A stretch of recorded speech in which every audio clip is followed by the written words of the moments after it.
Welcome to MedMen. That's Andy. And that's Pin. And in this episode, we're talking about channel. Channel, yes, indeed, channel. Because this is something we're really passionate about, right? About how, MEDDIC as a common language for the entire go-to-market team, but in two ways for the channel. You know, you've got co-selling, which of course, the channel very much exists to help support go-to-market teams to co-sell with partners, right? But also what is often not talked about, which is that often our partners, they have other partners as well. And the idea of they have their own businesses to run, their own interests, and therefore their own decision criteria of which partner they want to work with. And so if one of their customers effectively calls them up and says, hey, I would like you to support me on this initiative, the question is, who do they pick of their partners and why? And so from a vendor perspective, not just thinking about the co-selling motion of how can we co-sell together, but also how can we sell ourselves to our partners, MEDDIC works beautifully for. Yeah, absolutely. And if you go back to the beginning of what you said there, it's across the go-to-market function, right? So that includes the functions that work with the partners to begin with, but that's still within your own organization, right? That's your own go-to-market team still. And then what you're touching up on here are separate companies kind of starting to work together and truly collaborate by way of using one common language. Yes, and let's start there with the co-selling side of things. So effectively, what we're saying is we're working with another party on a mutual outcome, which is most likely to be we have the same customer, whether it's both of our prospective customer, or as often is the case, it's already the customer of our partner and they're helping us go sell to them. And what we want to make sure we're doing in that instance is make sure we're doing everything we can to help our partner to portray us in the best way they can. And of course, they may know a lot about us. They may know a lot about our solution, our industry, and the customer's challenge and goals, all that good stuff. But they're not going to ever be able to know it as well as we do.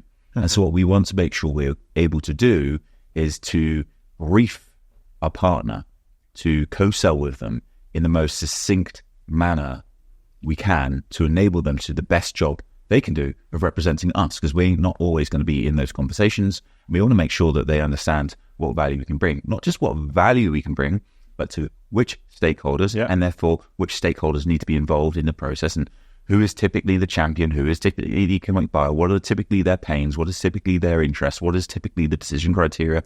They make all those good stuff. And then, of course, the process side of things too. So understanding what does a typical process look like, understanding from our partner in many cases, what was their process like when they were, when they were partnering with the customer. And just using MEDDIC becomes all of a sudden so much clearer, so much easier for us to basically package up our value, package up the stakeholders, and package up our articulation of the process to our partners. It's just the perfect way of doing it. So I've been selling with partners a lot in previous roles, right? And like, I think a question that should be asked here is like, if your partner, so the company that you would partner with doesn't use MEDDPICC, like, does it still work, right? And so that introduces like two variations. You collaborate with a partner and you both use MEDDPICC. That's kind of like the dream. And then there's the other variation where you do it across the GTM, but your partner doesn't necessarily use it. Does it still bring value? And for me, that answer is like, absolutely yes. 100%. Right? Because it still underpins the understanding of like, how do we cover value, stakeholders, and process together? So from the perspective of the company that uses MEDDPICC, it will infuse the actions that they're taking with that partner to do all the things that you just said there. Yeah, exactly right. It's basically like, if you're selling with a partner that doesn't use MEDDICC, what's the alternative? You either say, hey, typically when we engage with an organization like this, we see they have these challenges, these pains, which are costing them this much. And typically to solve them from a solution like ours, they need these things. And by the way, we're best suited for this because we have these things which are unique to our proposition, as you probably know. And we typically need to engage with this person. And there's always this person over here that's the overall authority, which we absolutely must engage with because they make such a big impact to our success rate. And also, we normally see their process look like this. I haven't really said any MEDDICC words there. You know, I said pain, but that's kind of universal. I didn't even say champion, which is universal. Yeah. The alternative would be to kind of like try and find some sort of middle ground where I just think you end up just being very inarticulate. You just use lots more words, and it begins, and no one really knows what you don't know what things you've talked about, because you just kind of be blindly talking to think that you cover all the bases. But even then, when I was talking, I was going through in my head, okay, let's talk about the I, the M, the DC, let's talk about the C, the champion, let's talk about the E, thinking about Bayern, let's talk about the DP and the PP. Yeah. Like, let's talk about the PP. Sounds funny, doesn't it? So I say the PP. Not the PP. There's just one P, so we need to call it the PP. I do see what you mean. And so, you know, I think that it's just to add like another layer of complexity and explaining why I think you should think about this in a holistic way across like your partner and your end customer, right? If you're a vendor and you have a partner that you sell with or through to like the business that will ultimately, you know, derive the value from your solution, they consume it. It might be that, for example, persona that would, you know, typically sit within an end customer account are now sitting in your partner account, right? So that the champion is someone in the partner business. And that the customer, at the end of the day, they lean on the advice that the partner would give them and ultimately decide what solution they go with. So you want to take like a very flexible approach in terms of where the stakeholders sit in the respective dynamic of the, you know, engagement that you got going on there. But I think now we're seeing some trends in the market where you have like an AWS marketplace where suddenly like the process elements shift from the typical, you know, place where customers would go to procure their technology to a centralized location. And so that introduces a bunch of, you know, new ways of consuming technology, and therefore looking at it through a MEDDPICC lens is going to be different as well, right? So I think we want to stay very open-minded there. For sure. And I think the thing with that's a great example with cloud marketplaces like AWS, which is that all of a sudden the paper process has shifted from something that normally starts to get to engage towards the end of the sort of selling stages to rise to the beginning, well, at least with good salespeople. The best salespeople are the ones that are thinking, wow, if this customer has a cloud transformation or a cloud initiative, then for sure there's at least one new champion in this business. Because I might be selling to marketing, I might be selling to security, whatever your typical office you're selling into is. But if that organization is heavily invested, as they often are with their cloud provider, because there's so much value we know from committed spends and things like that in doing so, then there'll be someone in that business who will be delighted if another department is considering making a technology investment, who could then procure it through the marketplace, because it, as we know, it benefits so many different people, so many stakeholders. So effectively, you've just won a new champion, and in the process, you've probably introduced to the technical, economic, and relationship decision criteria the cloud marketplace, because technically it must be something that's it must be on this cloud. From an economic perspective, it helps us because it helps to go towards our committed spend. Yeah. Right.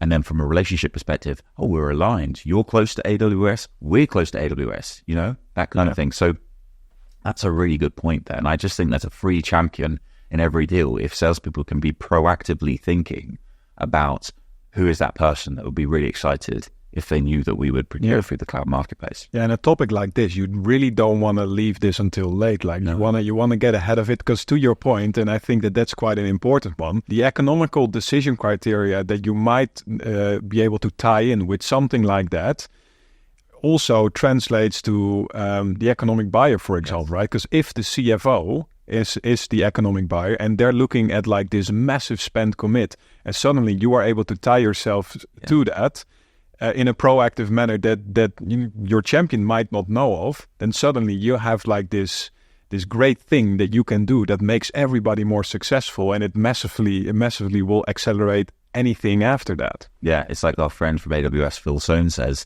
you don't want to meet your customer at the checkout. Exactly, yeah. Well, that's very well put by Phil. Yeah. One other thing I want to just talk about here as well, we touched on at the start, we've been talking a lot about co-selling, but often, as I mentioned it before, our partners, they have multiple vendors they work with. Often they work with our rivals too. Yeah.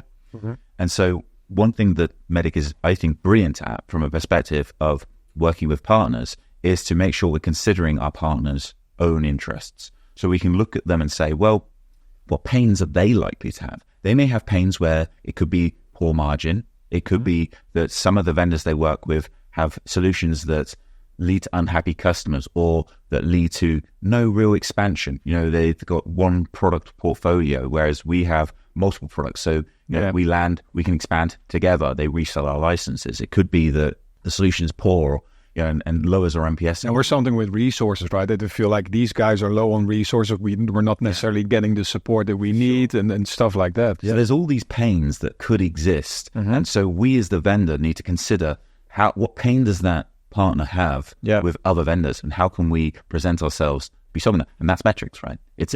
Metrics could be high margin. The metrics could be that typically when we engage with a partner like you, we not only win more, which is important, right? But in those relationships, our customers then go on to spend more with you, so the relationship grows.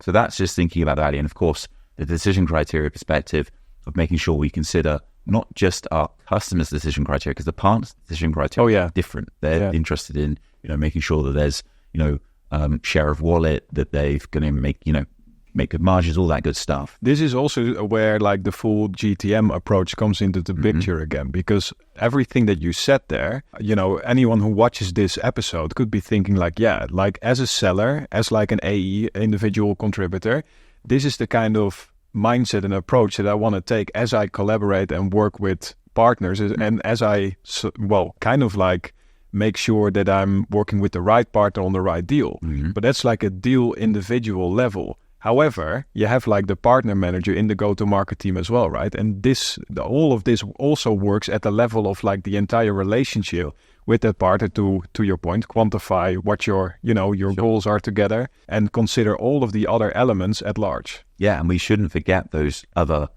pillars.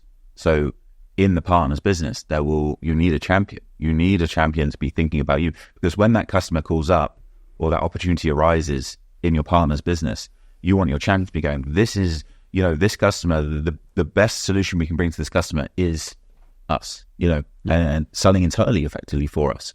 Economic buyer.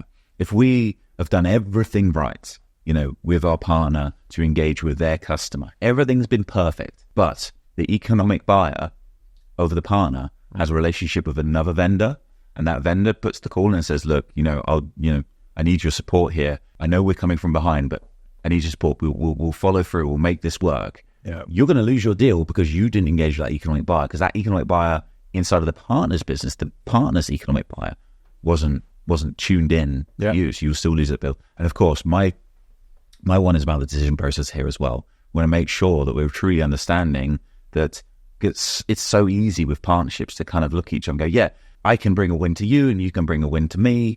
But so often those conversations, they fade away because the process of actually how do we actually take this agreement, this partnership to our customer bases falls away. So that's decision process for me. If you're not doing that, then you're leaning on a lot of assumptions, right? And that's never a good thing. Never a good thing. So summary, 2 parts.